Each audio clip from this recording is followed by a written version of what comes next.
A Metro Detroit father has turned his unimaginable pain into a passion for helping others.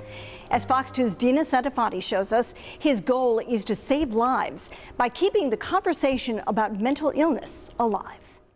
Like any proud dad, Kevin Fisher's walls are filled with pictures of his son. If you notice, he's catching a touchdown just as he's crossing the goal line. His son, Dominique, an All-American kid, bright, well-liked, a three-sport athlete. Always lit up a room, big smile. Everybody says this about their child, but everybody loved him. Everybody loved being around him.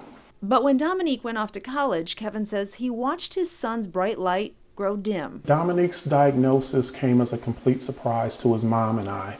His mom and I had divorced about a year prior in 2006.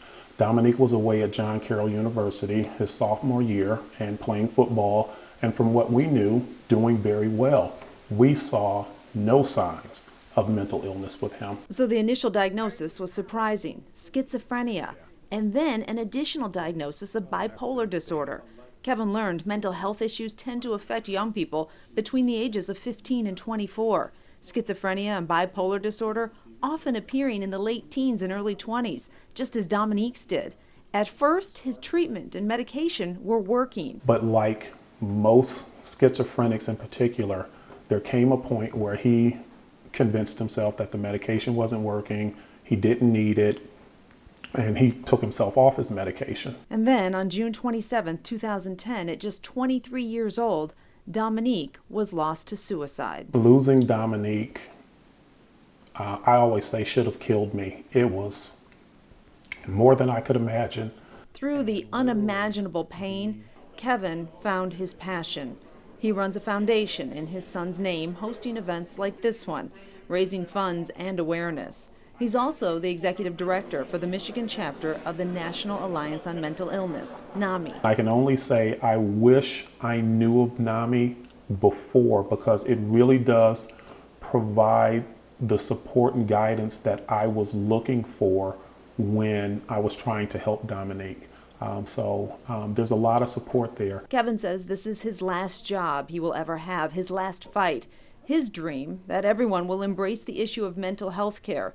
He wants to keep the conversation going until mental illness is treated like any other illness. 1 in 4 adults, 1 in 10 children live with mental illness. That's a big number, and it's treatable. It's a winnable fight.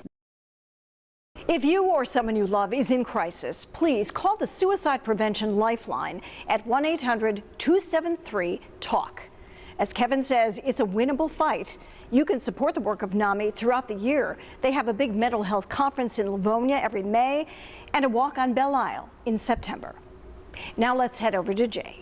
Thank you so much, Sherry. We are inside the Ernie Harwell Sports Collection, and we're back with Mark Bowden. And this room is a really exciting room, especially if you're a fan of Ernie Harwell and you're a fan of Detroit Tigers baseball. Yes, this was Ernie's personal library collection that he started donating to the library in 1966. Boy, and there's a lot of great finds in here, especially for a Tigers fan, for an Ernie fan. Let's talk a little bit about the note cards that Ernie kept.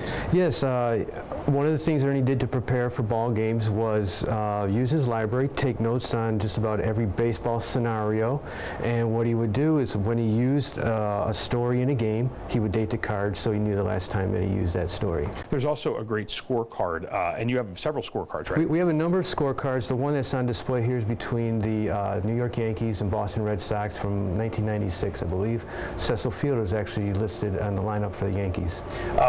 There is the original microphone from the booth and the monitors there that Ernie would have used, and there's also an autographed glove.